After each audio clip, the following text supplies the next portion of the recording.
Sur Kavi Média, bonjour à tous et merci de préférer le scanner, votre émission de débat constructif sur le média du développement. Au menu de ce samedi, de ce vendredi, j'allais dire, 17 novembre 2023, la Chambre des appels de la Cour de répression des infractions économiques et financières CRIEF décide d'accorder une liberté conditionnelle à Amadou Damaro Camara, poursuivi pour détournement de 15 milliards de francs guinéens. L'ancien président de l'Assemblée nationale bénéficie à nouveau d'une liberté conditionnelle après celle qui avait été ordonnée par la Chambre de jugement de la CRIEF. Décision de liberté conditionnelle, oui, mais c'est mal connaître le procureur spécial de la CRIEF, Ali Touré.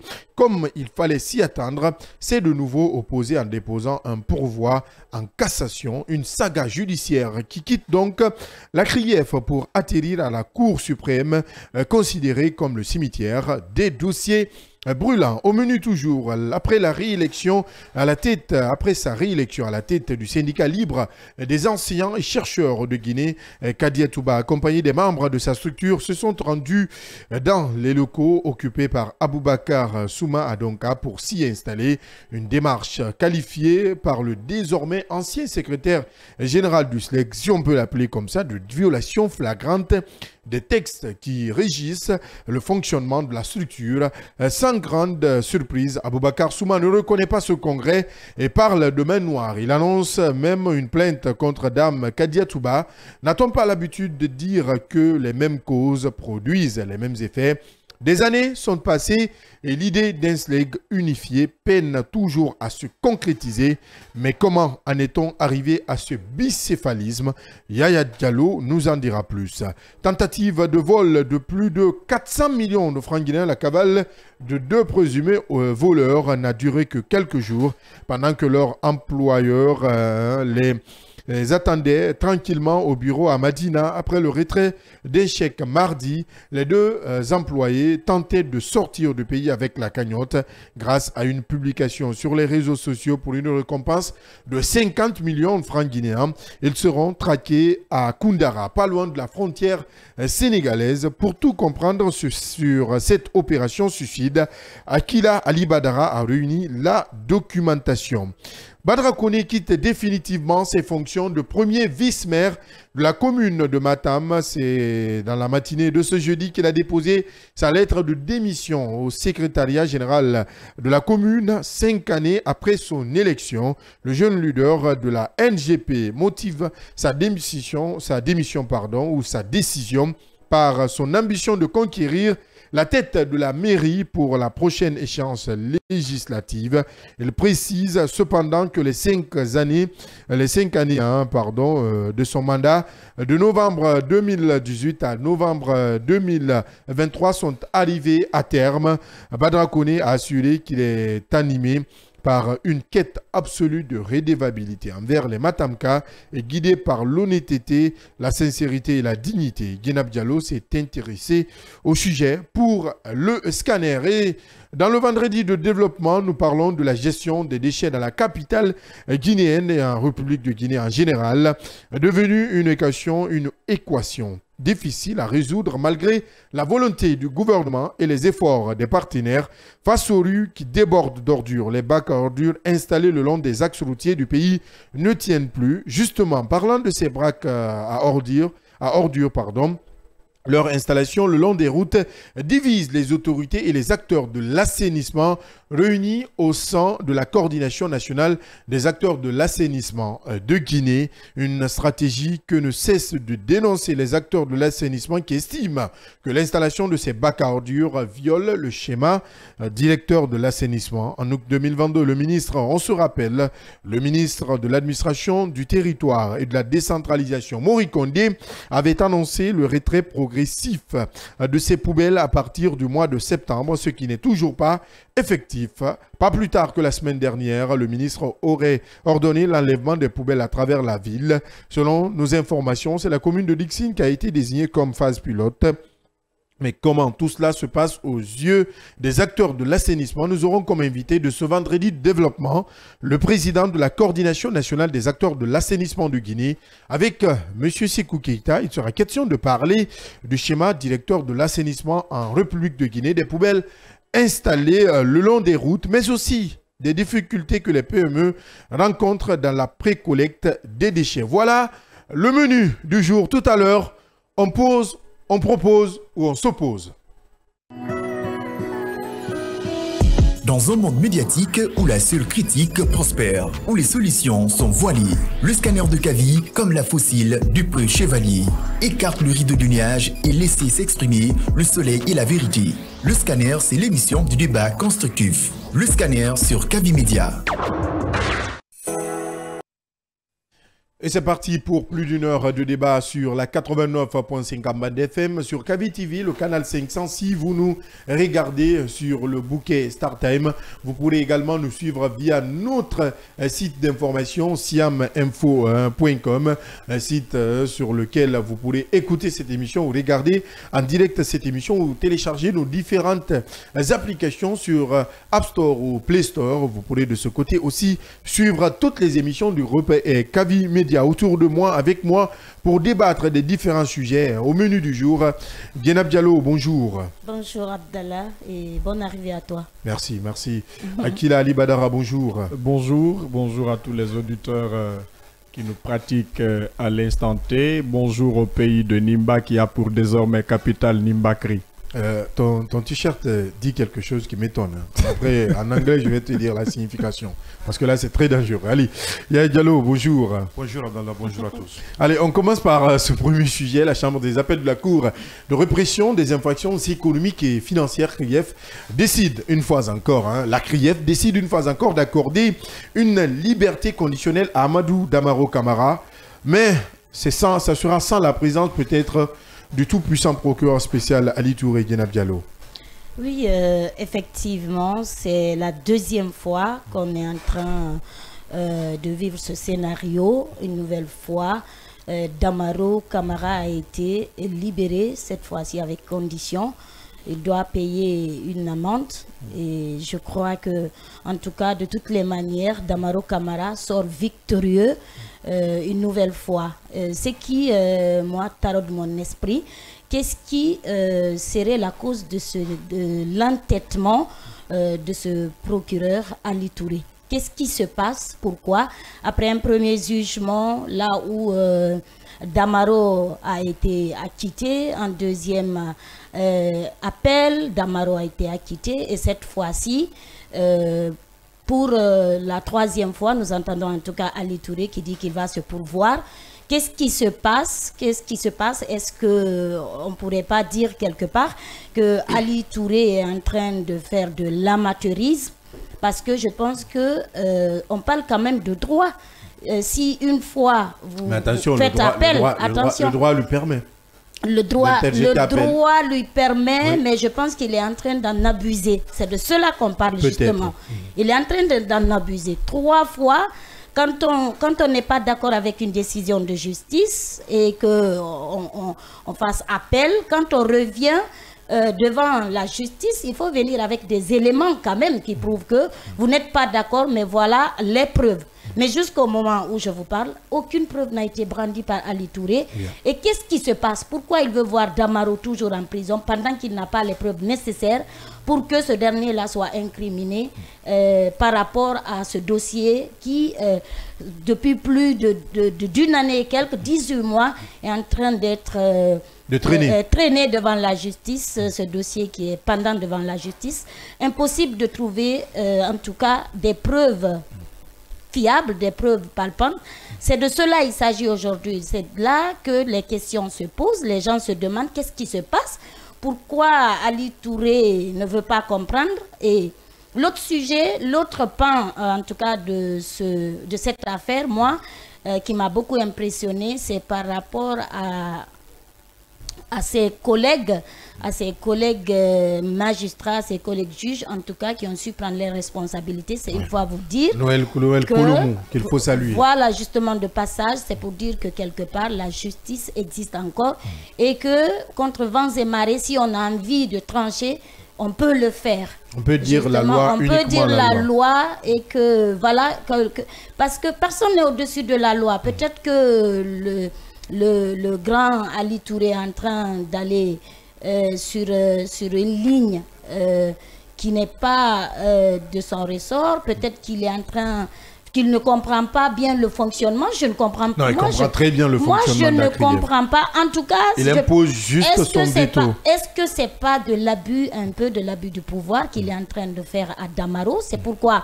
Damaro l'avait dit. Il dit qu'il ne comprend pas pourquoi, jusqu'au jour où il a été entendu pour la première fois, qu'on continue, que Ali Touré continue à le garder en prison pendant qu'il n'a aucune preuve plausible, aucune preuve palpable contre lui, qu'il ne comprenait pas cet état de fait. Et aujourd'hui, une fois de plus, il est en train d'asseoir l'idée que c'est peut-être quelque chose que lui, en personne, on peut ramener le débat sur sa personne.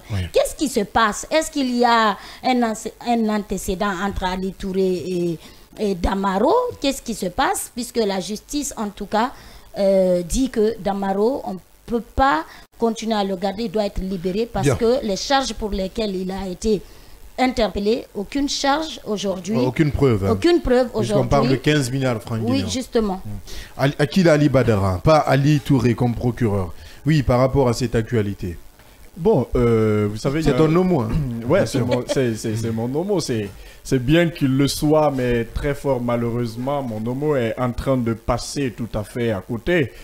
Parce que Damaro, déjà, il est en prison. Mais vous savez, je l'ai toujours rappelé dans ce studio comme quoi la CRIEF a besoin d'une formation sur les crimes économiques le permettant déjà de trouver des issues, surtout des preuves tangibles pour que ces personnes soient inculpées. Mais très fort malheureusement, quand vous associez cette institution à des juges ruraux qui ne connaissent d'ailleurs pas certaines procédures en crime économique, c'est là où...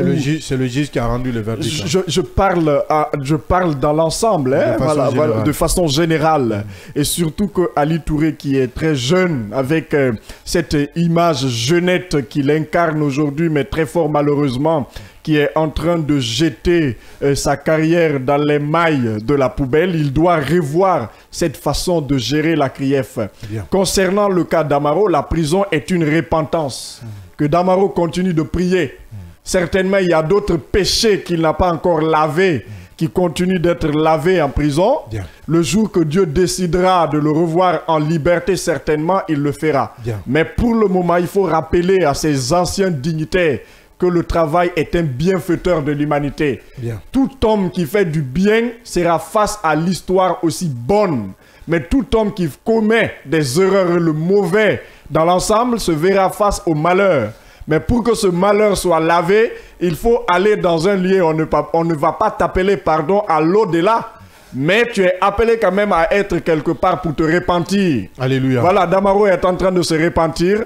Alléluia, que le Seigneur soit sanctifié. Sa jour de libération viendra un jour. Bien, forcément, hein, comme l'a dit le prêtre Ali Badara. Akila, oui, Yaya Diallo. Oui, hein, ben, honnêtement, hein, je ne le connais pas ce matin. Ah ben, c'est ce qui vous restait sérieusement là. Non, mais alléluia, c'est pourquoi je l'aide. Hein, qu'il soit sanctifié, que le nom du Seigneur soit... J'ai fréquenté des églises... C'est un agneau sans défense. Des églises protestantes, donc je sais de quoi je parle. Ali, oui, Yaya Diallo, par rapport à cette actualité. Mais écoutez, moi je suis de ceux qui pensent que Ali Touré est dans son droit. Il est dans sa logique, c'est lui le procureur, c'est lui qui poursuit.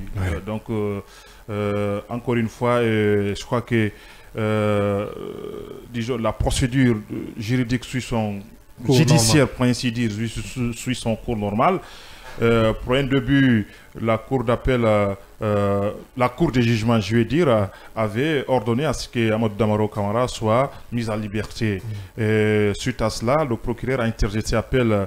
Je crois que cela, c'est au visa de l'article 485 du Code de procédure pénale. C'est de son droit le plus absolu. Entre-temps, la chambre d'appel a confirmé cette mise en liberté et je crois qu'il revient encore au procureur et c'est de son droit encore une fois de se pouvoir et je crois que c'est pouvoir en cassation, c'est la procédure. C'est la procédure. C'est la procédure. Première instance, seconde instance, si ça ne va pas, vous allez à la Cour suprême. C'est la procédure. C'est la dernière étape. Si la Cour suprême accorde une liberté conditionnelle ou provisoire, allez, là, Ali Touré a perdu ses jambes, ses mains et ses yeux même. Au niveau de la Cour, c'est que la Cour suprême ne s'intéresse pas au fond du dossier, mais la conformité du droit. Merci. Est-ce que le droit a été dit dans son ensemble, dans ce qui a été fait? C'est en cela que la Cour suprême intervient. Donc d'ici là, on verra très bien. Mais je suis de ceux qui pensent qu'il y avait certains éléments qui n'ont pas été fournis au niveau de la CRIEF. C'est le lieu de le rappeler. La BCRG devrait, disons, fournir ce qu'on appelle certaines pièces à conviction. La SEG aussi, puisque Damaro avait dit qu'il avait, disons, payé quelque chose plus d'1 milliard au niveau de la SEG. Les DG plus de 2 milliards et quelques. Je crois que ces documents-là n'ont pas été fournis pour confirmer ou infirmer ce qu'il avait dit.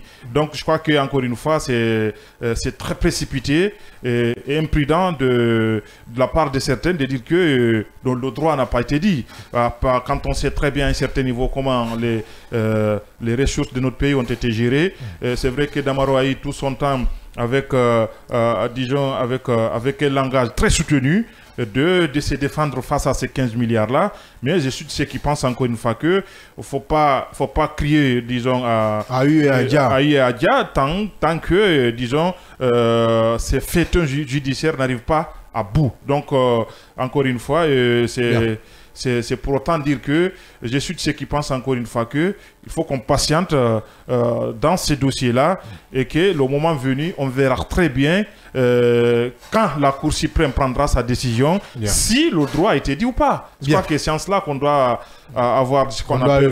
Oui, on doit œuvrer dans ce sens. C'est très très important. Précision importante. Hein. Sans transition, nous allons avec cet autre sujet, Diallo, vous vous y êtes intéressé. On parle du SLEG, de ce congrès qui n'est toujours pas accepté par Aboubacar Souma. Aboubacar Souma qui menace même de porter plainte contre Dame Kadiatouba. Il parle de main noire, mais aussi de manipulation. Un autre congrès serait même prévu par le clan Aboubacar Souma. Donc une deuxième version du SLEG, comme on l'a toujours vu, est en train de voir jour. Bientôt va aussi voir jour. Mais en attendant, comment en est-on arrivé à ce bicéphalisme, Yaya Diallo? Oui, vous savez très bien que c'est un bicéphalisme qui date de très longtemps. Depuis presque 2018, on avait assisté ici à des versions, voire même 3, au niveau du SLEG.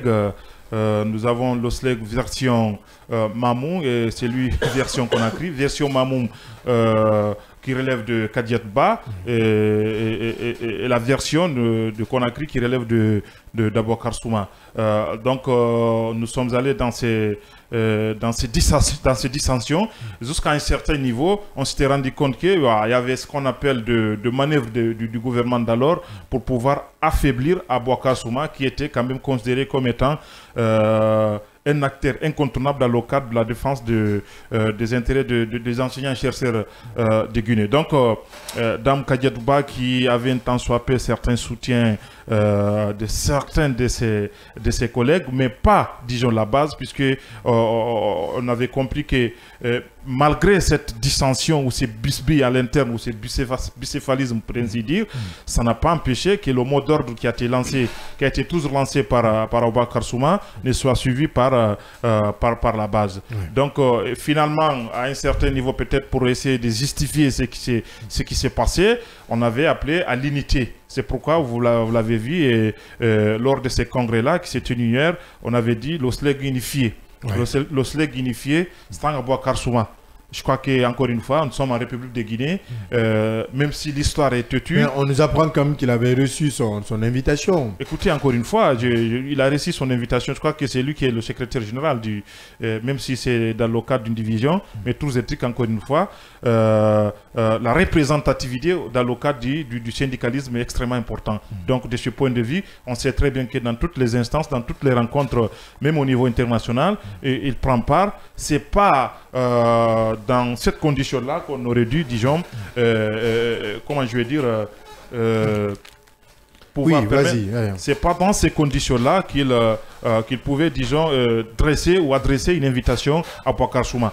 S'il voulait naturellement que l'OSLEG soit unifié, je crois qu'il y avait des préalables qu'il devrait, disons, en faire pour qu'on puisse, encore une fois, essayer de rabibosser les positions pour que, bien avant qu'on aille au Congrès, que déjà que l'union soit là et que ça parte de là-bas qu'ils auraient dû aller au niveau du Congrès. J'ai posé la question à certains responsables du SLEG version à Boubacar Souma pour dire évidemment, est-ce qu'on peut parler, disons, la fin du règne d'Aboubacar Souma? Il m'avait dit, Astaghfirullah, c'est trop dire parce que tout simplement... Bon? Oui, c'est 15 responsables... Donc le SLEG est un royaume?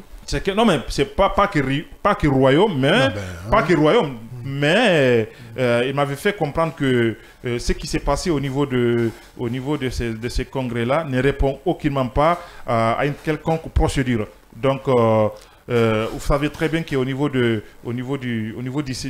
syndicalisme, dans le cadre de l'organisation d'un congrès, on commence par la base, c'est-à-dire qu'on renouvelle les instances régionales, préfectorales.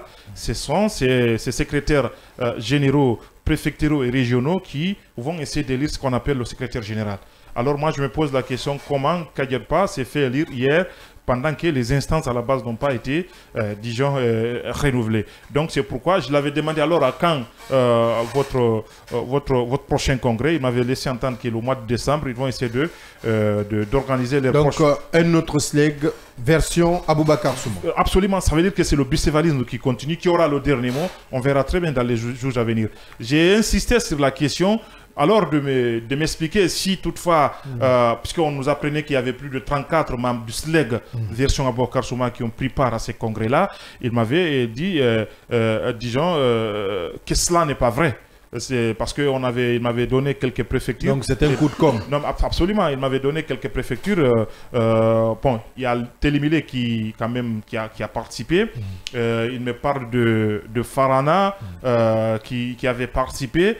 Mais de façon générale, il y a ce qu'on appelle des usurpations de titres parce que tout simplement, il y a certains qui sont des membres de droit. Ouais. Mais un membre de droit ne doit pas participer, disons, à un congrès. Parce qu'il n'est ni éligible ni électeur. Donc, c'est un membre à part entière. Donc, à un certain niveau, sa voix n'engage pas, le bureau exécutif du SLEG. Ouais. Donc, voilà ce qui s'est passé. Il m'avait même fait comprendre que quand nous prenons, par exemple, la commune de Kaloum, le représentant légitime du SLEG n'a pas été présent. Ils ont désigné, ils se sont arrangés pour avoir quelqu'un au niveau de la préfecture, au niveau de la commune, pour que celui-ci puisse prendre part. Quand nous prenons Dixil, il m'avait fait comprendre que c'est le représentant de l'UNIRAP de Dixin qui avait pris part pour ces congrès-là. Donc, les exemples foisonnent. Maintenant, puisque c'est un débat qui est ouvert, je l'avais dit de m'amener ces numéros-là pour vérifier et voir effectivement si tel est le cas. Parce qu'il m'avait fait comprendre que quand nous prenons la région de l'Abbé, la région de l'Abbé n'a pas été représentée, la région de Mamou n'a pas été représentée, la Haute-Guinée, excepté de Farana, n'a pas été représentée. Il en est de même aussi pour la forêt. Donc, pour lui... Et j'ai essayé d'avoir ce qu'on appelle des informations sur cet éventuel soutien du gouvernement ou ces manœuvres qu'il y en a eu du gouvernement.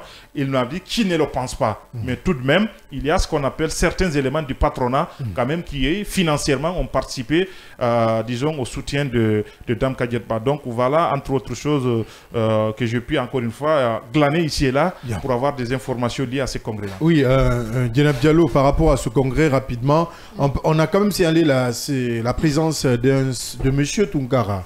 Tunkara, qui est quand même un membre très connu du SLEG, qui a quand même signé sa participation lors de ce congrès. Oui, ça sous-entend tout simplement qu'on est loin encore de parler d'une certaine unification au sein du SLEG, quand on sait combien de fois il y a eu division, il y a eu bicéphalisme, assez de dissension, comme l'a dit Yaya, et on sait comment M. Tunkara a quitté le SLEG version Aboubakar Souma. Une fois de plus, c'est pour dire que cette unification n'est qu'un rêve, et un rêve qui peine encore à se réaliser. Le fait seulement de ne pas voir Aboubakar Souma participer à ce congrès dénote une fois de plus qu'il est encore impossible de voir les deux SLEG réunis en un seul. Bien. Donc on a vu quand même la présence de Abdoulaye Kamara, on a vu celui du SNE, de l'éducation, Michel Pépé Balamou, qui sont réjouis quand même de ce congrès. Et je crois que c'est les mêmes personnes qui soutenaient encore Kadiatouba, qui sont là à soutenir Kadiatouba. Je crois que tant qu'il n'y a pas cette ferme volonté, cette volonté de chacun des deux secrétaires généraux du SLEG de pouvoir finir ce problème-là, il sera encore très difficile de parler d'unification. C'est pourquoi Aboubakar Souma parle de manipulation et que Yaya d'ailleurs l'a rappelé dans les jours à venir. Aboubakar Souma va aussi organiser son congrès, mais il a en tout cas rappelé qu'il est important de respecter les statuts du SLEG et de commencer par le commencement, ceci dit par la base, d'abord de remplacer la base et après... Tout un processus. Hein. Tout un processus, justement. C'est pourquoi il dénonce d'ailleurs cette mauvaise, si vous voulez, cette mauvaise démarche de Dame Kadiatouba, qui n'a pas respecté en tout cas les statuts du SLEG et qui est venu directement à l'élection du président du secrétaire général du SLEG. Il pense que ils ne sont pas d'avis, ils ne sont pas avec le SLEG version Kadiatouba et que Kadiatouba a manipulé certains membres déjà qui ne sont plus avec le SLEG, qui sont venus représenter le SLEG version Aboubakar Souma pour dire que parmi les 30, 27 du SLEG version Aboubakar Souma était présente. Je pense qu'à ce niveau aussi, il a dit que c'est archi faux, que ceux qui sont là-bas ne viennent pas de sa base, ne sont pas membres du SLEG. Je pense qu'on est encore loin de finir l'épilogue, en tout cas, ouais, ce feuilleton. Ouais, c'est très important. Oui, Akil Ali Badara, pour terminer. Oui, c'est un SLEG, dit Aboubakar Souma, un autre SLEG affublé de Kadiatouba, parce que si vous regardez ces personnes qui sont sur nos écrans, et vous comprendrez avec moi qu'il y a une frustration qui ne dit pas son nom. Ouais. Il faut quand même avoir le courage de le dire. Moi, je suis au regret de voir que c'est des enseignants qui se comportent en ghetto youth pour aller même éventrer une porte sans passer par des négociations. Et par la procédure légale. Par la procédure légale, bien évidemment, qui se comporte ainsi pour aller imposer la dame Kadiatouba. Et de l'autre côté, on parle d'unification. Pour moi, c'est un SLEG qui est crucifié. C'est un SLEG maintenant qui passe de main à main, qui n'a plus d'armes. Et maintenant, si vous prenez Oumar Tunkara, par exemple, le pauvre, qui était avec le SLEG d'Aboubakar Souma, qui a assez souffert, qui a connu assez de choses derrière cet homme. Vous voyez les autres personnes aussi, les Adrien Bami et autres, qui étaient aussi des maillons forts. C'était une génération totale qui était prête à tout même pour accompagner Aboubakar Souma. Est-ce qu'on devait arriver là? C'est là que la question se pose. Yeah. Cette guerre d'ego ne devait pas exister entre les enseignants. Yeah. C'est eux qui devraient être plutôt les responsables face à les élèves. Mais si ces élèves eux-mêmes regardent et voient ces vidéos, voir des enseignants aller éventrer une porte, rentrer et puis tenir un discours... déchiré. Voilà, centre déchiré. C'est bizarre, c'est grave, c'est inadmissible. Un enseignant ne doit pas se comporter ainsi. Il faut aller à la paix.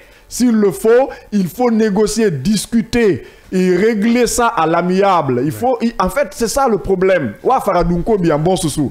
Mais si, voilà, s'il faut aller loin, c'est très grave. En tout cas, l'image que j'ai vue ne représente pas l'enseignant guinéen. Il faut comprendre qu'Aboubacar Souma a une certaine bagatelle. Il a une armée, toute une armée en sa possession. Et les enseignants l'écoutent mieux que Kadia Touba. Pourquoi alors ne pas aller régler ça à l'amiable au lieu de s'entre-déchirer? En tout cas, c'est dommage. Bien, on va rester toujours avec vous, Ali Badara Kila, pour parler de cette tentative de vol de plus de 400 millions de francs guinéens. La cavale des deux présumés auteurs n'a pris que voleurs, pardon, n'a pris que quelques jours, il faut le dire. On a tenté de joindre la victime qui, à la dernière minute, a désisté. Il n'a pas voulu s'exprimer sur le sujet, mais nous a laissé entendre que les deux sont en route. Hier, ils ont passé la nuit à Mamou. Mais on nous parle de situation confuse de ce côté. Que se passe-t-il? La situation, elle est très confuse parce que hier, je me suis intéressé à ce dossier pour mieux comprendre, mais malheureusement, il y a eu insatisfaction parce que le monsieur appelé Yaya Diallo qui accuse ces jeunes... Alpha Diallo qui accuse... c'est celui qui est en face. qui accuse ces jeunes d'avoir pris son argent comme quoi ils ont pris la fuite parce qu'on parle ici d'une entreprise, une société pardon, qu'on appelle Sultou. Je ne sais pas ce que cela veut dire. Mais à écouter ces présumés voleurs, parce que souvent les gens sur les réseaux sociaux ne comprennent pas ce que c'est qu'une information. On va un peu revenir en arrière.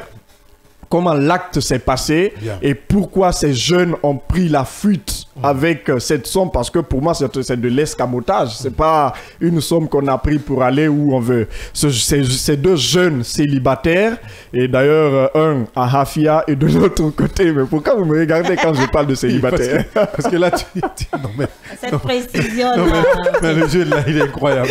Il est célibataire en plus. Ah bah ouais. Allez, il s'agit de Mamadou Mara et de Mamadou Tidjane Ba, tous agents à Sultou Transit situé à Kaloum, qui auraient pris une somme de 480 millions selon les informations que moi j'ai eu à recouper. C'est pas 490 millions.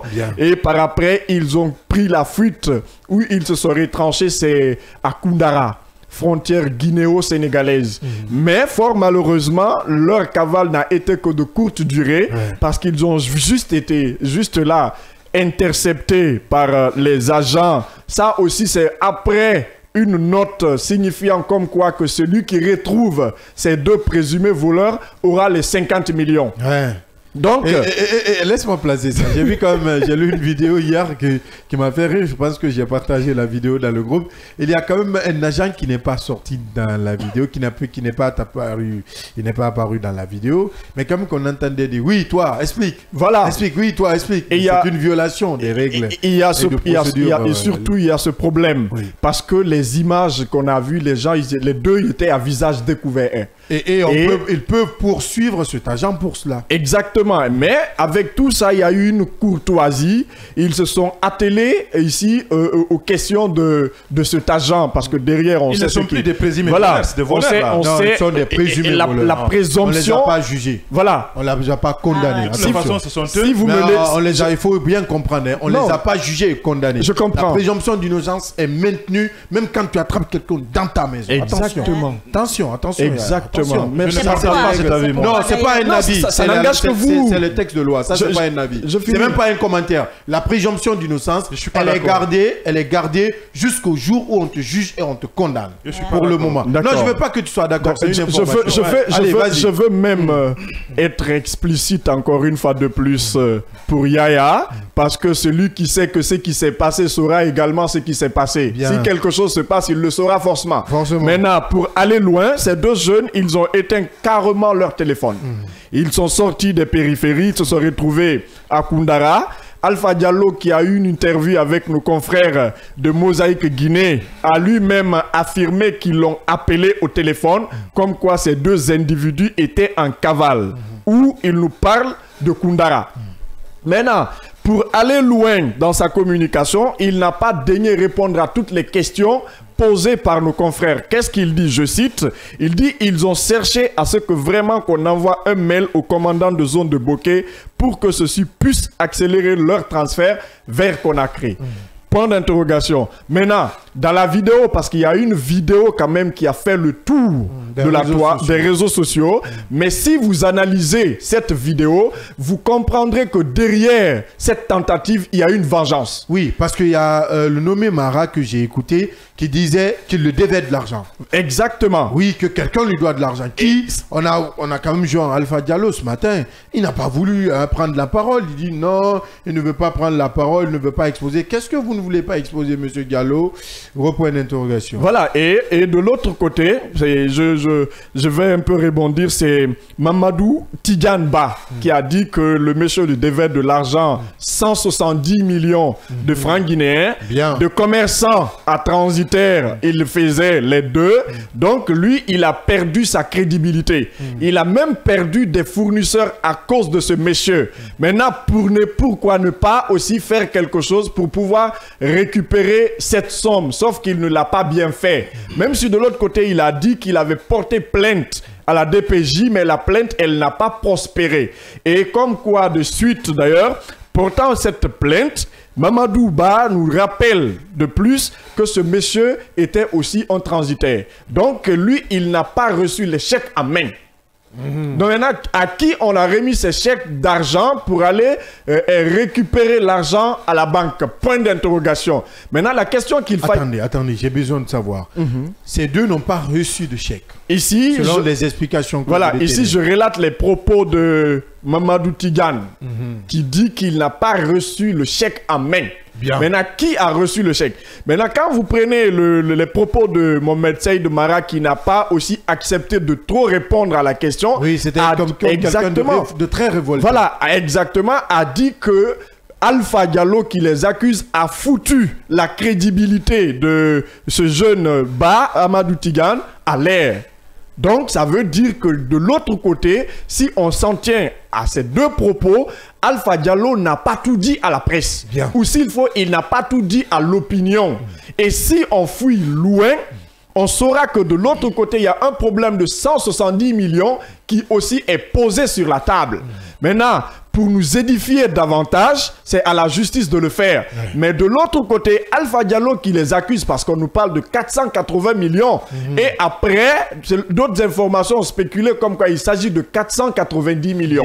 Mais jusque-là, on n'est pas encore satisfait de certaines réponses de M. Alpha Diallo. Alpha Diallo qui n'a pas accepté de prendre la parole chez nous. Exactement. Matin, oui. Et pour aller loin dans ça, il faut qu'on se pose deux questions. Est-ce que les 170 millions dont parle M. Ba Amadou Tidiane, est-ce que réellement il savait que M. Alpha Diallo doit de l'argent à cet homme? Même s'il le devait. Voilà, même s'il le devait. Oui, c'est là où il a faussé complètement. Même si de l'autre côté, il a parlé de la DPJ. On sait que dans ce pays, quand quelqu'un est plus fort que toi, même s'il bouffe 200 millions venant de toi, une fois à la DPJ, ils savent comment faire pour étayer carrément ce problème. Donc aujourd'hui, c'est là où le bas blesse. Alpha Diallo, de l'autre côté, parle de 480 millions. De l'autre côté également, il y a Amadou Tidiane qui parle de 170 millions. En tout cas, quand vous analysez cette vidéo, vous comprendrez directement avec moi que ces jeunes sont remontés contre ce monsieur. Bien. Dans la vidéo. Bien, c'est pourquoi nous n'avons pas pu diffuser la vidéo, parce qu'il y a cette présomption d'innocence que nous devons toujours garder. Oui, Djenab Diallo, par rapport à cette affaire rocambolesque, avec beaucoup de confusion autour. Oui, il faut dire qu'il y a quand même des non-dits. Il y a beaucoup de choses qu'on ne nous a pas encore dites. C'est pourquoi ce matin, on a voulu avoir la victime, Alpha Diallo, Monsieur Alpha Diallo, lui nous a lâché à la dernière voilà, minute. Pour savoir exactement comment tout cela s'est passé. Parce que d'abord sur le montant, certains parlent de 400 millions, certains de 480, d'autres de 490 millions. Je crois que ce monsieur-là, l'Internet a beaucoup joué en sa faveur. Ouais. Quand on sait qu'aujourd'hui, peu soit la situation quand on la met sur Internet, elle prend une autre tournure. Et le fait d'avoir mis voleur sur les titres et comment je vais dire cela, sur tout ce qui a été publié, je pense cela a aidé sur les partages. Quand vous regardez sur certaines pages, vous trouvez que l'information est allée encore plus loin qu'on s'y attendait. Moi, je me dis que à l'heure où on est, à l'heure du numérique, c'est difficile quand même de pouvoir prendre une telle somme et s'évader avec. Donc, je me dis que est-ce que ces jeunes-là avaient d'abord réfléchi à tout cela? Est-ce qu'ils ont mesuré les pour et les contre avant de prendre cette somme? Et l'autre côté, je vous l'avais tout de suite rappelé ici, c'est le fait de pousser ces jeunes-là à cette allure-là, le jour même qu'on les a pris, de faire une vidéo à visage découvert, sans avocat. Ça ne se fait pas. Je pense qu'ils sont en train un peu de ternir... Ça ne se fait pas dans les règles de procédure pénale. Justement, ça ne se fait pas. De ternir l'image de ces jeunes-là et l'image de leur famille. Je pense que même si Akila l'a rappelé tout de suite, c'est des célibataires, mais c'est des gens brigadier chef même, aussi peut le faire, qui n'est pas un OPJ juste pour se faire plaire. C'est des gens quand même, exactement, c'est des gens quand même qui sont issus d'une famille. Ils représentent quelque part quelqu'un ou des personnes. Je pense qu'à ce niveau, ils ont failli. C'est pourquoi on a dit tout de suite qu'à tous les niveaux, s'il faut faire des réformes, c'est partout il faut faire des réformes. Bien, ce qui est déjà compris. Oui, Yaya Diallo, par rapport à cette affaire de plus de 400 millions francs guinéens qui auraient été dérobés par 2 jeunes employés. Non, moi, je n'aurais pas grand-chose à dire. Je suis en train de dire qu'ils puissent régler leurs affaires entrées là-bas. Oui, c'est très, très important. Et on parle, Djenab Diallo, je me tourne vers vous pour parler de cet autre sujet, c'est la démission. C'est une première en République de Guinée. Il faut le dire, j'ose le dire, j'insiste et je persiste. Badra Kone rentre dans l'histoire par la grande porte. Petite qu'elle soit, l'action, Badra Kone a fait fort. Badra Kone s'est illustré. Il a montré la voie à suivre aux autres conseillers. C'est quand même une première, comme vous venez de le dire. Certes que ce politique l'avait toujours dit dans sa communication, mais on s'en doutait puisque vous savez que les politiques, au moment où ils veulent briguer certains postes, ils sont prêts à tout dire, mais dans les faits, on ne constate pas. Donc, Badra Kone, comme vous le dites, quitte définitivement ses fonctions de premier vice-maire de la commune de Matam. En tout cas, c'est dans la matinée de ce jeudi qu'il a déposé sa lettre de démission. Voilà. Et c'est au secrétariat de sa commune. Vous savez, 5 années après l'élection, normalement, des maires, chaque maire devait avoir le courage de démissionner, de partir. Et je pense que c'est ce que Badra Kone, lui, il l'a fait. Il l'a fait devant la presse et devant des militants acquis à sa cause. Et donc, il a précisé que cette décision en tout cas, il a motivé sa décision de se tourner vers les populations lors des prochaines élections. Je pense qu'il veut désormais mener sa campagne.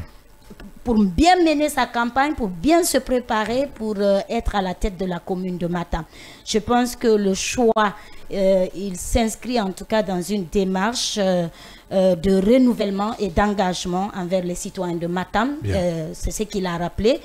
Vous vous rappelez, il y a 3 ans, Badra était le secrétaire national de la jeunesse de l'UFR, un parti dans lequel quand même il a su s'illustrer à travers ses prises de parole, à travers un peu sa constance et tout. Malheureusement, qui après a démissionné aussi de ce parti parce qu'il se dit se sentir un peu... ne plus se sentir à l'aise. Ne plus se sentir à l'aise et trahi par certains responsables du parti. Et que l'idéal pour lequel il faisait partie de l'UFR ne s'y est pas. Donc il était parti aussi de l'UFR. Et après, on se rappelle aussi que Badra Kone avait été arrêté à un moment lorsqu'il était à l'UFR. Et il a été libéré, mais après sa libération, je pense qu'il se dit que le parti n'avait pas fait tout ce qu'il devait faire pour qu'il soit libéré. C'est après cela que Badra Koné quand même a décidé lui-même de créer un mouvement, pas un parti politique, mais un mouvement en tout cas qui a pris assez de force, assez d'ampleur, c'est le NGP, mouvement guinéen, je me perds un peu, Nouvelle Génération Politique. Nouvelle Génération Politique, c'est le nom de son mouvement, un mouvement qui a été bien accueilli à Matam là où Badra Koné est vraiment un leader qui a une certaine notoriété et qui est beaucoup écouté par les jeunes, les femmes, quelque part. Donc aujourd'hui, il aspire à prendre les rênes de la commune de Matam pour les prochaines échéances. Je pense que c'est bien réfléchi pour quelqu'un en tout cas qui veut demain, comme il l'a dit, veut se voir comme président de la République et tout. Il faut gravir les échelons. Déjà être troisième vice-maire, deuxième vice-maire, premier vice-maire. Et aujourd'hui, aspirer à être le maire, je pense que c'est bien réfléchi. C'est un échelonnement oui, et qu'il faut vraiment gravir pour arriver à un certain endroit. Je pense qu'il pourrait bien en tout cas apporter à la commune de Matam, quand on sait combien de fois Matam aujourd'hui s'illustre en tout cas en termes de beaucoup de choses, en termes de l'insalubrité et tout. Matam, il y a des défis à relever. Il y a des défis franchement à relever, mais beaucoup de choses déjà ont été faites. Bien. Il connaît très bien cette commune comme la paume de sa main. Je pense qu'il est en train de prendre les devants sur les autres candidats. À force de démissionner, il pourra beaucoup plus se focaliser sur son programme. Et comme il l'a dit, il ne sert à rien quand on est encore jeune. Je pense que c'est un jeune maire. Et comme il le dit, Badra jeune maire, il n'a qu'une quarantaine d'années. Il ne va pas se cacher quand même derrière des politiques. Entendre des gens quand il avait 18 ans qui étaient déjà dans la politique, quand il avait 25 ans. Et il a fait une fois allusion à Cellou Dalein et à Sidi Touré pour après les accompagner. Pourquoi ces anciens-là, en tout cas les anciens politiques, ne peuvent pas donner de la place à la nouvelle génération qui pourrait mieux faire. Bien, oui. Akila, pour terminer sur ce sujet rapidement, Badra Koné, un ami, hein, si je peux l'appeler comme ça. Ça c'est votre ami. Mais dire qu'il est rentré dans l'histoire... C'est notre ami. Hein. Dire qu'il est rentré... Non, c'est notre ami, d'accord, c'est votre ami. Dire qu'il est rentré dans l'histoire, c'est trop dit. C'est exagéré même. Badra Koné, s'il l'a fait, c'est qu'il a été conscient des enjeux, surtout de ce qui devait arriver, parce que vous n'êtes pas sans savoir que la commune de Matam est une commune à sac et à problème, qui d'ailleurs ne finit presque pas. Et toutes les communes, hein, parce que c'est un jeune politique qui a de l'avenir devant lui. Si aujourd'hui il accepte de quitter complètement le navire de Morik et de comment dirais-je, Ismaël Condé, tous jeunes, et vous de l'autre côté avec ces bisbilles, ces problèmes qui d'ailleurs ne finissaient pas au sein même de la structure, je dis que c'est bien. C'est bien beau de voir un jeune comme Badra Koné et de partir très loin, mais à quel sein? J'attends de voir la suite, parce que nous sommes dans un pays où si la commune ne marche pas, il faut draguer les couloirs du palais présidentiel pour avoir ce que l'on veut. Mais s'il n'a pas aussi ce projet en tête, je crois bien que c'est quelqu'un qui est appelé à une grande formation, parce que gérer la politique guinéenne a besoin d'une grande formation pour aussi s'opposer à toutes les décisions et préférer s'il faut les ruelles des diables pour ne pas qu'il s'oppose à la volonté de Dieu. Tout ce que je peux lui souhaiter, c'est de lui souhaiter bonne chance pour le futur et d'ailleurs dans l'avenir, et surtout qu'il accepte une fois de plus, si toutefois il n'a absolument rien d'autre à faire pour le moment en Guinée, d'accepter d'aller suivre d'autres formations, ça lui sera également davantage. Donc, bonne chance à Badara Kone du côté de la mairie de Matam, action courageuse. Il faut le rappeler pour ce jeune maire qui essaie tant bien que mal de se hisser très haut au compte de la commune de Matam. Dans ce vendredi de développement, je vous l'annonçais, nous parlerons tout à l'heure de la gestion des déchets en République de Guinée, notamment dans la capitale guinéenne. Notre invité, il est le coordinateur national des acteurs de l'assainissement de Guinée. Monsieur Sékou Keita sera tout à l'heure dans ce studio pour répondre à nos différentes questions. Gardez votre confort d'écoute. Tout à l'heure, on vous revient.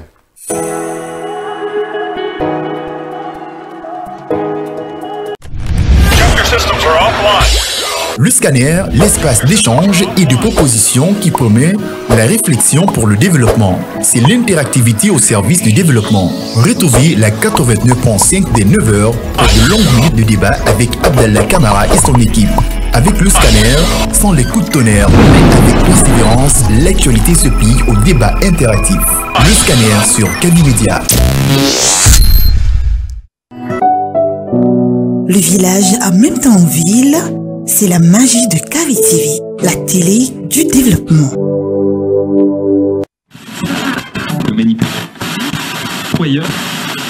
La meilleure fréquence, c'est la 89.5. Kavi FM, la radio du développement.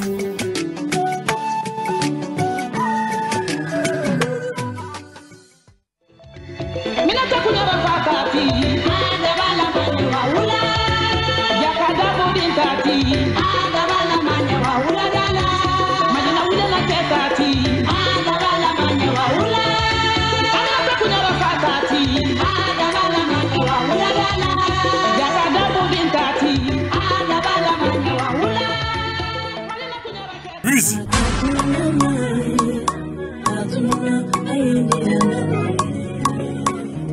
Information au champ.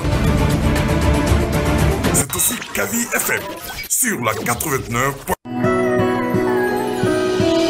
Dans un monde médiatique où la seule critique prospère, où les solutions sont voilées, le scanner de Kavi, comme la fossile du preux chevalier, écarte le rideau du nuage et laisse s'exprimer le soleil et la vérité. Le scanner, c'est l'émission du débat constructif. Le scanner.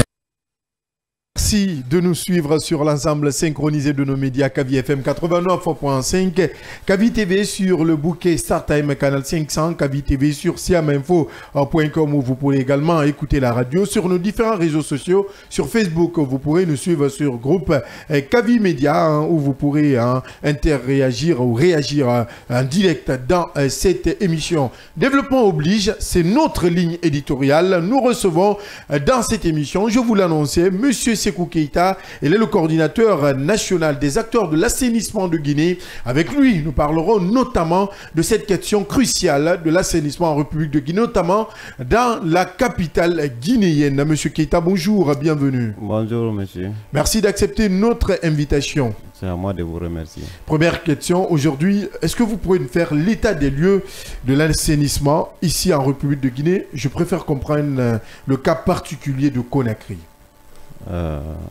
Merci. D'entrée, je voulais vous signaler que dans tous les pays où il y a un système de gestion des déchets, le ménage paye.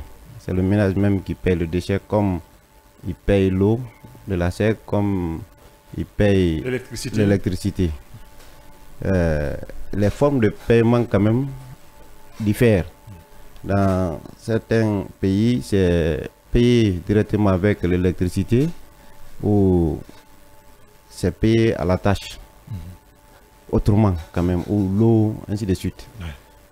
Chez nous, la Guinée a opté pour le paiement direct, c'est-à-dire qu'on paye au précollecteur. Et le système adopté en Guinée, c'est un système à 3 maillons. Il y a la précollecte qui est une compétence des communes, dont les communes sont obligées de recruter des entreprises nationaux pour faire la précollecte. Il y a le transfert qui Et chez nous, c'est Albara qui est chargé de ça, mais c'est l'ANASP qui est chargé du recrutement au compte du gouvernement d'un opérateur de transfert. Et à la gestion de la décharge également, l'ANASP, c'est eux qui sont chargés de recruter un opérateur qui peut être local ou international pour procéder à la gestion, à l'enfouissement technique des déchets à la décharge. Bien. Oui, il y a également. Oui, monsieur le coordinateur, en 2022, le ministre de l'administration du territoire et de la décentralisation avait annoncé, disons, l'enlèvement progressif de ces bacs à ordures, puisque vous l'avez rappelé ici que la précollecte relève exclusivement de mairies qui devraient recruter certaines PMI pour pouvoir faire ce qu'on appelle la précollecte. En 2023, pas plus tard, on nous apprenait la semaine dernière aussi, il avait donné l'ordre à ce que ces bacs à ordures soient complètement dégazés tout au long de axes. Qu'est-ce qui fait que jusqu'à maintenant, cette décision peine à être mise en œuvre? Merci, M. Yallo. D'abord, dans nos statuts, je ne suis pas le coordinateur, je suis le président de la coordination. Merci. Mes représentants dans les communes et dans les régions, c'est eux qui sont des coordinateurs.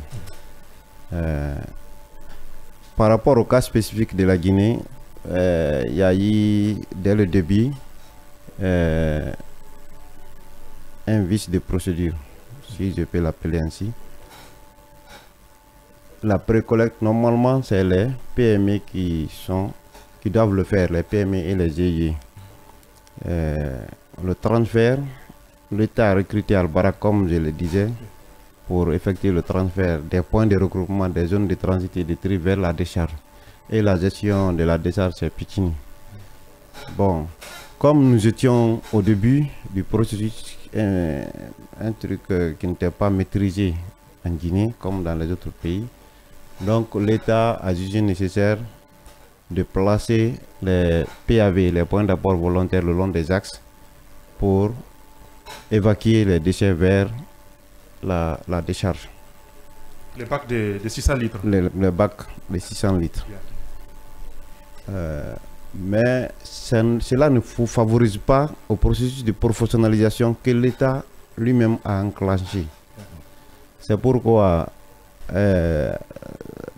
lors de l'une des visites du ministre de l'administration du territoire, dont l'ANSP relève la gestion des déchets, dans nos locaux à la CONAG là-bas, il a pris l'engagement, il a vu la façon dont nous sommes organisés, ça lui a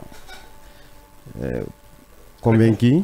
Il a pris l'engagement de débarrasser des riz, de ces poubelles de riz là, parce que ça coûte énormément cher à la Guinée. Il faut noter que c'est un service gratuit. C'est un service gratuit. Actuellement, nous sommes dans 2 poids 2 mesures. Il y a des ménages qui sont abonnés au service de précollecte chez les PME et GIE qui payent. Et il y a une catégorie de ménages qui ne payent pas parce qu'ils sont les riverains des grands axes. Ils viennent dépoter directement dans ces poubelles de riz là. Et ils n'ont rien à payer, quoi. Et ça joue sur le taux de pénétration des PME qui ont déboursé des moyens. Parfois, quand vous voyez l'environnement de ces PME là, c'est des jeunes diplômés sortis de l'université qui se sont débrouillés pour avoir un capital pour acheter quelques tricycles et mettre l'entreprise en place. Si ils n'arrivent pas à prospérer dedans, finalement ils partent en faillite en ce moment encore, c'est-à-dire c'est cette chose qui vraiment nous donne à réfléchir. Bien, qu'est-ce qui fait que jusqu'à maintenant cette annonce peine à être exécutée? Qui freine cela? Pas plus tard que la semaine passée, moi personnellement j'ai été invité à l'ANASP dans une réunion où on m'a annoncé que c'est... L'ANASP qui est l'Agence nationale de la salubrité publique. Oui. Là, on m'a dit que les autorités ont décidé d'éliminer tous ces PAV là le long des axes ou par endroit les déplacer. Si on sait que l'affluence des ménages qui viennent dépoter encore sont bon. pendant la réunion, bon, ça a été dit et on nous a demandé de prendre des mesures, des dispositions pour ne pas que ça soit déversé. Voilà, non, bon, ça soit un truc saboté par les ménages eux-mêmes. Parce que souvent, quand vous déplacez ces poubelles de riz là, ils viennent mettre à cet endroit. Voilà, ils viennent mettre à terre. Et nous ne voulons pas voir Conakry sale comme ça. Ça demande aussi des dépenses supplémentaires. Parce que là, il faut déplacer une machine pour venir nettoyer voilà, la partie. Donc, pour ce faire, nous avons élaboré un plan en prenant la commune de Dixine comme commune pilote. Nous avons commencé à enlever ces PAV là le long des axes, mais jusqu'au jour d'aujourd'hui, depuis la semaine passée, ces mêmes ménages continuent à venir déposer les déchets le long à la place de ces PAV là, parce qu'ils ne trouvent plus ces PAV sur place. C'est le coordinateur communal de la CONAG qui se charge actuellement du nettoyage de ces lieux-là. Oui, cette autre question, hein, puisque vous attirez mon attention. Il y a quelques années, j'ai alerté les autorités par rapport à cette démarche. La démarche qui consistait à rendre le service de nettoyage, l'assainissement gratuite ou le service gratuit pour un nombre élevé de population et d'autres qui payaient les PME, vous l'avez déjà rappelé. Aujourd'hui, est-ce que l'État ou les différentes autorités ont péché au départ? Bien sûr, ils ont péché au départ. C'est pourquoi nous pensons que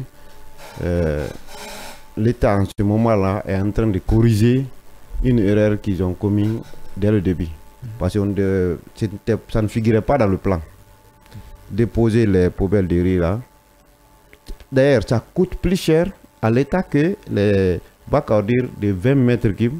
Les 600 litres, le transfert des 600 litres est plus cher que le transfert des 20 mètres cubes des points de regroupement des zones de transit et de tri vers la décharge.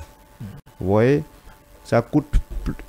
L'État ne pourra pas continuer à payer. Ça ne se passe dans aucun pays au monde.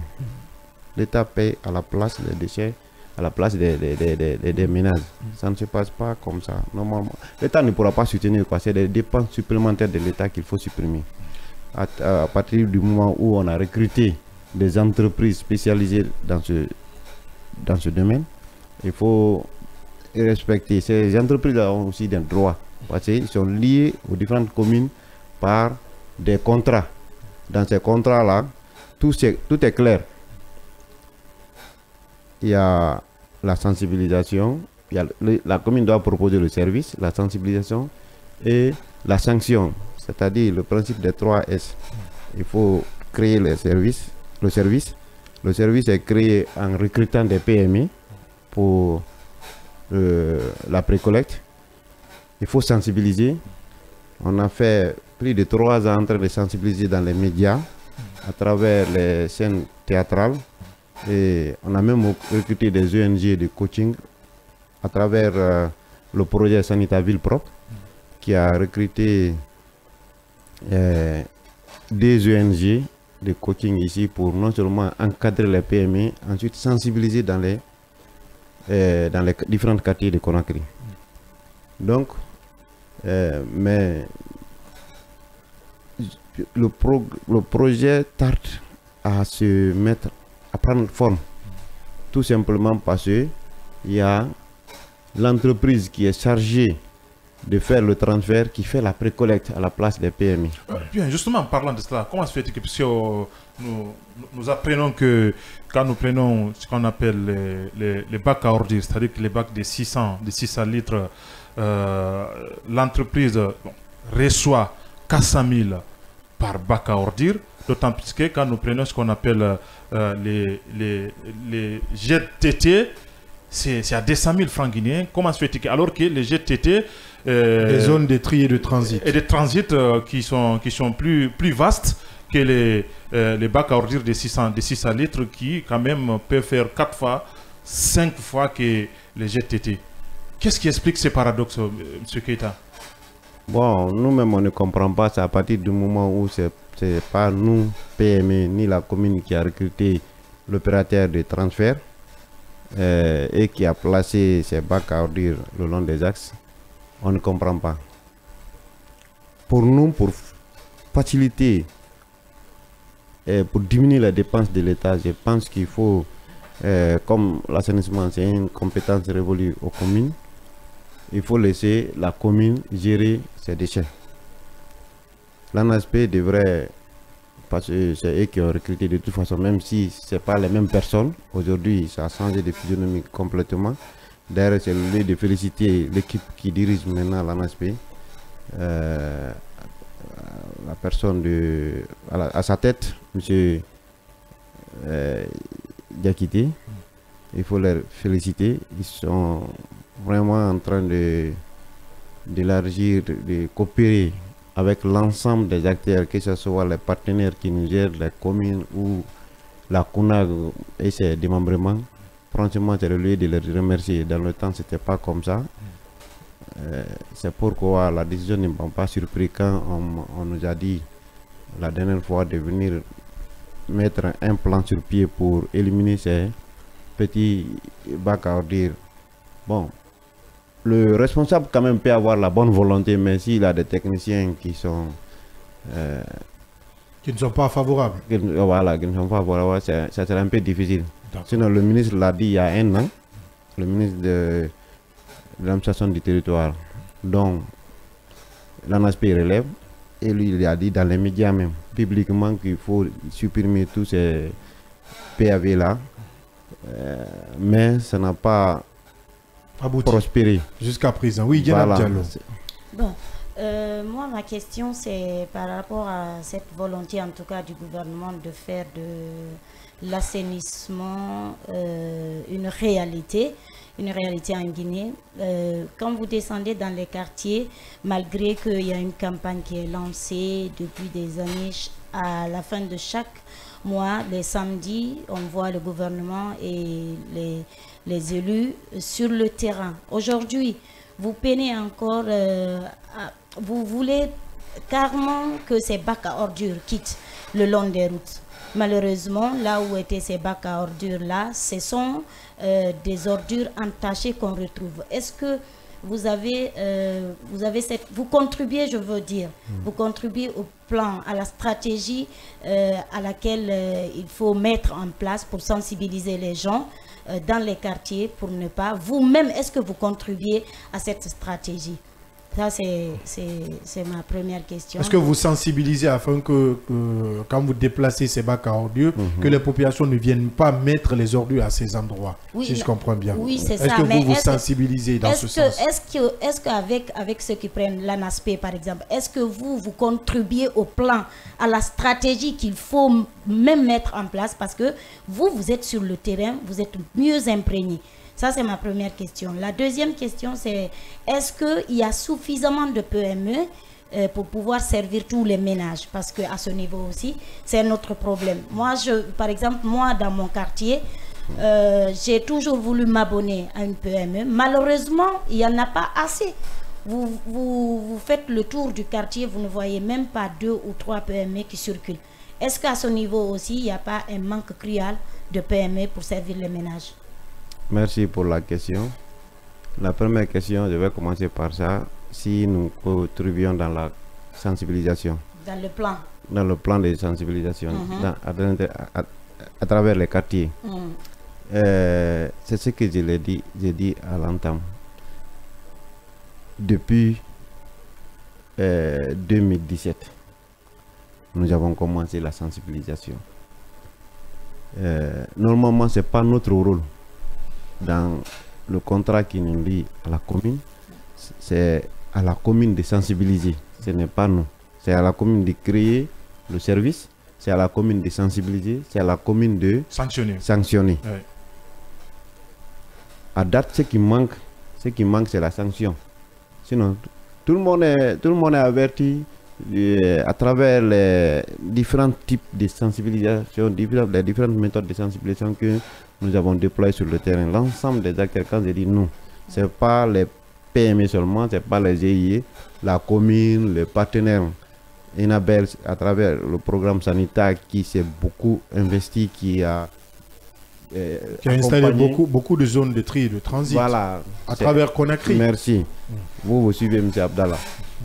Et qui a accompagné techniquement et financièrement toutes les entités, y compris l'ANASP et les communes, en passant par les PME.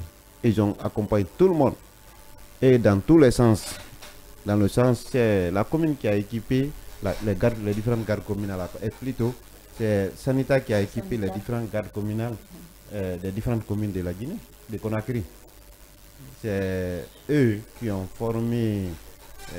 C'était les DMR au début qui géraient, les directeurs de micro-réalisations dans les différentes communes qui géraient l'assainissement. Mais à travers leur collaboration, leur expérience, aujourd'hui, à date, nous avons installé les services d'assainissement dans toutes les communes, pilotés par un directeur et plutôt un chef service d'assainissement.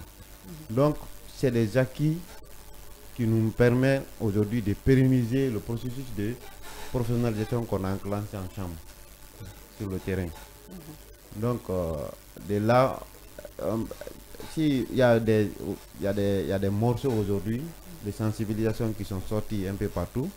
Il y a même sur des panneaux de publicité, il y a des grandes affiches pour montrer aux populations qui doivent s'abonner au service de précollecte chez les PME, pas dans les PAV, les points d'apport volontaires, ainsi de suite. Par rapport à la deuxième question, je ne parle pas de l'intérieur du pays. Mais à date, à Conakry, il n'y a pas un seul quartier où il n'y a pas une PME. Puisque nous connaissons la capacité de nos PME, nous n'avons même pas voulu donner un quartier à une seule PME. Nous avons morcelé les quartiers à travers les différents secteurs entre les PME. Vous pouvez voir aujourd'hui une PME, en fonction de ses capacités, il n'a que des secteurs à gérer. Donc, il n'y a pas un mètre carré là où il n'y a pas ce service aujourd'hui.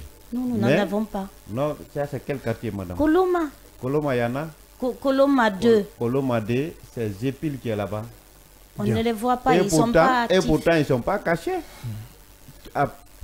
En longueur de journée, même de passage, vous pouvez voir leur tricycle, c'est écrit même Zépil. Ils ont écrit sur le tricycle, sur les... Ce qu'on appelle Katakatani. Katakatani. Chez nous. Voilà. Pour qu'elle puisse bien comprendre, merci, madame. Et Zépil à 4, il n'a que 3 secteurs. Ils ont 4 tricycles. Pour nous, c'est trop même d'ailleurs. Mais les gens ne s'abonnent pas.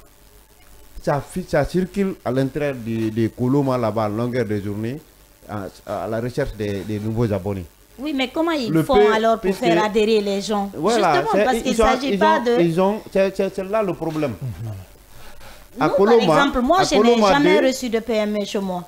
Ils sont passés, madame. Peut-être vous n'étiez pas présente en ce moment. Sinon, il n'y a pas un seul ménage où l'équipe là n'est pas venue pour sensibiliser. Il y a Coloma, un peu, à travers sa position géographique, un peu enclavé, difficile d'accès. C'est difficile d'accès, il y a ça. Mais aussi, la précollecte n'est pas favorable par la suite du comportement des ménages. Il y a les rails de l'autre côté. Il y a l'autoroute Le Prince de l'autre côté, là où il y a les PAV. Les rails sont transformés en des dépotoirs sauvages. Les ménages de Coloma préfèrent jeter. Il y a la gratuité. À côté de la gratuité, si vous présentez un service de paiement, est-ce qu'on va vous regarder? Hein? Non. Bah, la PME là, c'est beaucoup bâti là-bas. Mais de l'autre côté, sur Le Prince, il y a les PAV, dont les ménages sont libres de venir dépoter facilement sans être inquiétés, malgré que les PAV là ne sont pas installés pour eux. Ça, c'est installé pour les passants. Ça existe dans tous les pays au monde. Quand vous sucez une orange, vous mettez la peau dedans. Ou quand vous utilisez les Kleenex là, vous mettez dedans. Oui. C'est mis pour ça. Mais que ce soit les marchands, que ce soit les ménages, et tous, ils les portent dedans. De l'autre côté de Koloma, il y a les rails qui passent. Si vous avez même remarqué, on est en train de construire une zone de transit et de tri maintenant là, derrière les rails là-bas, pour que les ménages s'abonnent au service. Qui peine à aboutir, parce que ça date de longtemps. Oui, mais puisqu'il y a un départ, et ce n'est pas la seule zone de transit électrique qui est là-bas. Dans Koloma sur le Primo, il y a une zone de transit qui est prête, mais qui ne reçoit pas de clients. Oui. Parce que les ménages refusent de s'abonner au service de précollecte. La ZTT là ne fonctionne pas à date. Et pourtant, il y a des PME de part et d'autre de la route Le Prince. Bien. Il n'y a pas un seul mètre carré à date où il n'y a pas une PME. Nous avons travaillé dans ce sens-là, c'est réglé. Et parlant de PME, aujourd'hui, quel est le schéma directeur de la ville de Conakry? Le schéma directeur consiste à professionnaliser le système d'assainissement à travers 3 maillons: la précollecte, le transfert et le traitement. La gestion, le traitement à la décharge, l'enfouissement technique. C'est l'option que la Guinée a optée et je vous assure que c'est l'une des meilleures options. Et récemment, nous avons reçu des Togolais ici. Leur service, à l'image de notre ANASP ici, qui est venu pour apprendre l'assainissement en Guinée. Parce que ça fonctionne. Et ils pensent que ça fonctionne chez nous. Nous, aujourd'hui, c'est la population. Le service est pour la population. Parce que sans un système de gestion solide des déchets, c'est les épidémies qui viennent. Si vous avez remarqué, nous n'avons pas les choléra maintenant là, il y a quelques années derrière. On a connu Ebola. Oui. Ebola, c'est pas lié. Il y a eu des efforts. C'est pas lié aux déchets. Bien. Les maladies uriques, les maladies qui sont liées à la mauvaise gestion des déchets, Ebola ne fait pas partir. Ouais. Voilà. Les maladies qui sont liées à la mauvaise gestion des déchets, à date, en sortant dans la rue, vous voyez même à l'œil nu que Conakry a changé de visage. Il y a le palu. Le palu. Le palu. Madame, vous n'avez pas voulu rencontrer la PME de votre quartier. Le palu est africain. Vous n'êtes pas abonné. Je suis pas abonné parce que je vous ai dit, pour moi. Madame, je peux vous donner. Alors, prenez le numéro de la PME. Le numéro de la PME en fin d'émission. Beaucoup de concessions pourront vous dire la même chose. Oui, c'est pour aider. C'est pour aider Koloma 2. C'est l'argument que. Toi-même, tu fais la communication pour aider Koloma 2. C'est l'argument que le ménage utilise aujourd'hui pour ne pas s'abonner. Parce qu'il voit les services gratuits à côté. Très bien, revenons sur la c'est pas elle seule, c'est ce que beaucoup de ménages disent. Ah, il n'y a pas de PME chez nous. Alors qu'ils voient en longueur de journée les tricycles là. Zénab va servir de point focal. Moi, par exemple, madame, si la sanction était là, si la sanction était appliquée, vous-même, vous allez sortir pour chercher les PME non, là écoutez, pour vous abonner. Je vous explique maintenant. Moi, j'ai pas de PME chez moi. Non, il y a une PME. Non, je dis, je n'en ai pas celle qui vient chez moi pour ramasser mes ordures. Mais tous les jours, je paye de l'argent pour aller déverser mes ordures après les rails, là où il y a un dépotoir, là où il y a un camion, du côté, en tout cas, normalement, quelqu'un ne doit pas quitter la commune de Ratoma pour aller dans la commune de Matoto pour déverser ses ordures. Moi, je viens, je paye. Ce que je paye par jour là, ça peut me faire moins que ce que je pourrais payer pour une PME à la fin de chaque mois. C'est pourquoi j'ai soulevé, peut-être qu'il y a un problème au niveau des PME, qu'il n'y a pas suffisamment de PME pour couvrir tous les ménages. Quand même, on sait qu'il y a des quartiers comme Koloma, c'est des quartiers énormes. C'est très grand. Je sais qu'il y a de ces PME aussi qui peinent à résister, qui n'ont pratiquement pas, peut-être il y a maintenant qu'il y a des soutiens derrière, mais avant tu pouvais voir une PME qui continue jusqu'à un niveau. Nous on était abonnés, mais après ils nous ont dit qu'ils ont fait faillite, ils ont arrêté carrément de venir. Je vais vous expliquer. Avant notre arrivée, il y avait 3 structures fêtières qui géraient les PME ici. Mais compte tenu de la mésentente des petites guéguerres, merci, on a jugé nécessaire de casser ces 3 fêtières et de maintenir un seul fêtière. C'est ce seul fêtière-là qui gère l'ensemble des PME de la Guinée, même pas de Conakry. De Conakry à Yomou, partout il y a PME. C'est la CONAG. La CONAG. Yeah. Maintenant, quand, à travers, bien sûr, le soutien des sanitaires, le programme Sanita Ville Propre, Sanita Ville Propre, Denabel, et l'ensemble des communes de Conakry. Oui. Parlant de la phase pilote, c'est Dixine qui a été choisi. Oui. Ça devrait être suivi progressivement, mais on apprend que d'un seul coup, toutes les communes ont été touchées, sans pour autant que préalablement certains responsables communaux ne soient respectés, ne soient informés, je vais dire, y compris vous-même.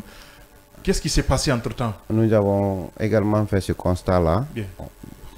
C'est ce que je disais à l'entame. Je ne sais pas si c'est la mauvaise foi de certains cadres de l'ANASP qui veulent continuer à salir le nom des PME. On a enlevé, ils n'ont pas pu. Voici, les décès sont revenus. Sinon, une stratégie pour vous nuire. Une stratégie pour nous nuire, ça peut être ça.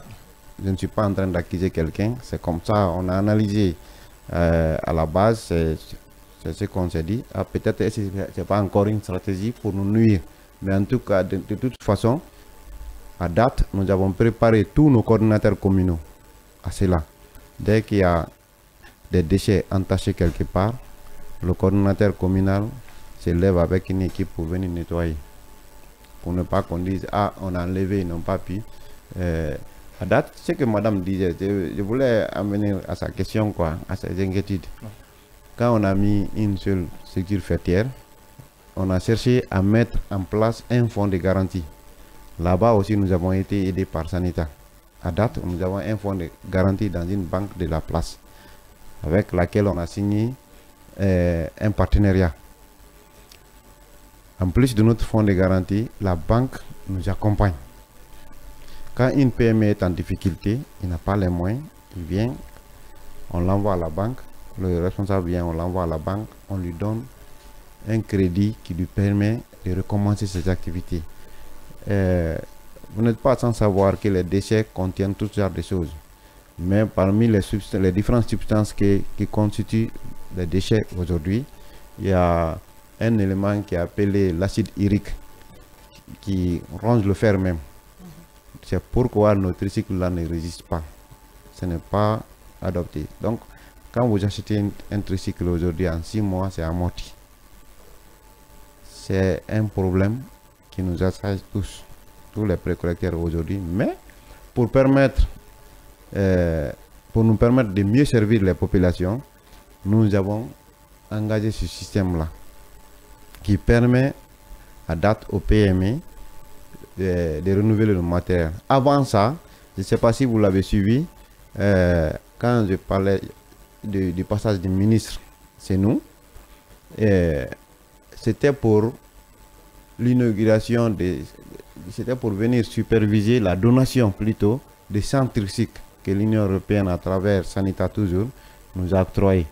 On a partagé les centres tricycles seulement à Conakry ici. Oui. À date, si j'ai bonne mémoire, nous avons 33 camions, les petites bennes de 6 mètres cubes, 12 mètres cubes. Nous avons plus de 300 tricycles en bon état, en état neuf, parce que nous les avons catégorisés. Les tricycles bientôt qui iront dans la poubelle, ça on ne finira pas d'en compter. Donc il y a extrêmement de moyens à date pour permettre aux PME de desservir les ménages abonnés. Bien, parlons tous de la gestion de ces ordures-là très rapidement. Je voudrais savoir un peu le niveau d'implication de l'ANSP, puisque vous l'avez dit que c'est l'ANSP qui a recruté Al-Bayrak, et on nous apprend que à la fin de chaque mois, Al-Bayrak reçoit plus de 2 milliards comme paiement. Mm-hmm. Comment ça se passe?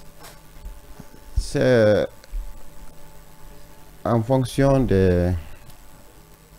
Est-ce que c'est pas énorme pour l'État, je veux dire? C'est énorme.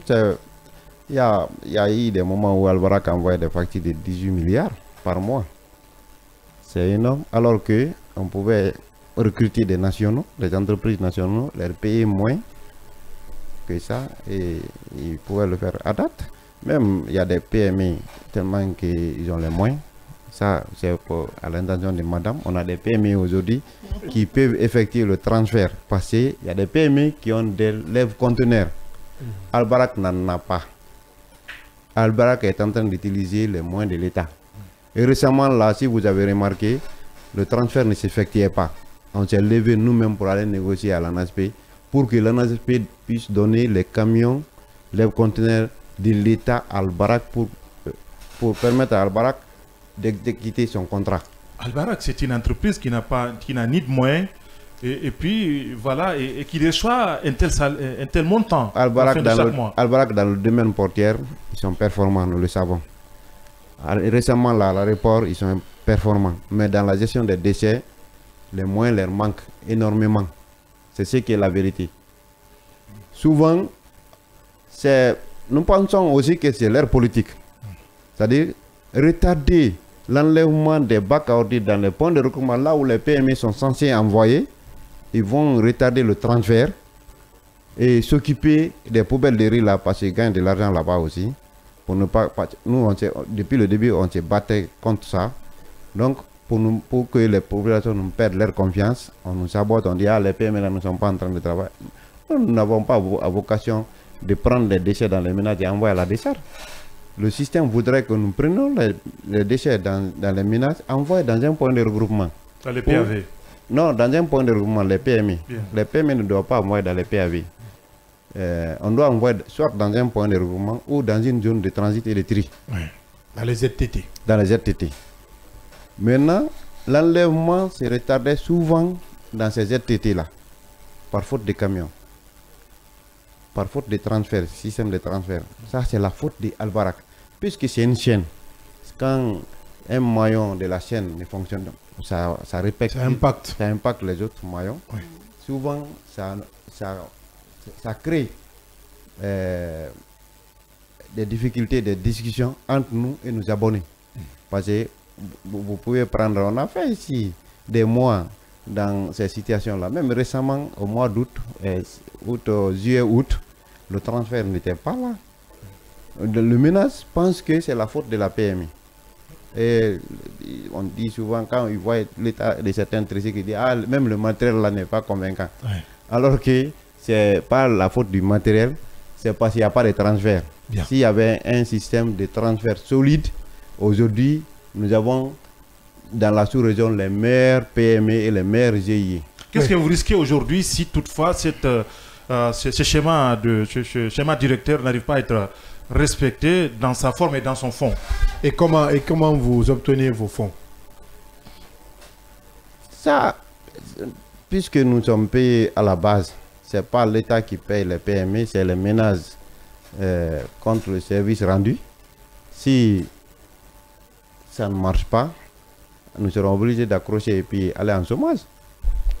Purement et simplement. Et ça sera la faute de l'État. Ça sera la faute de l'État, puisqu'il y a les partenaires qui nous ont envoyé l'expérience et la technique et la technologie et qui continuent à nous accompagner. Ont mis tous les moyens et toute la technicité pour nous permettre d'avancer.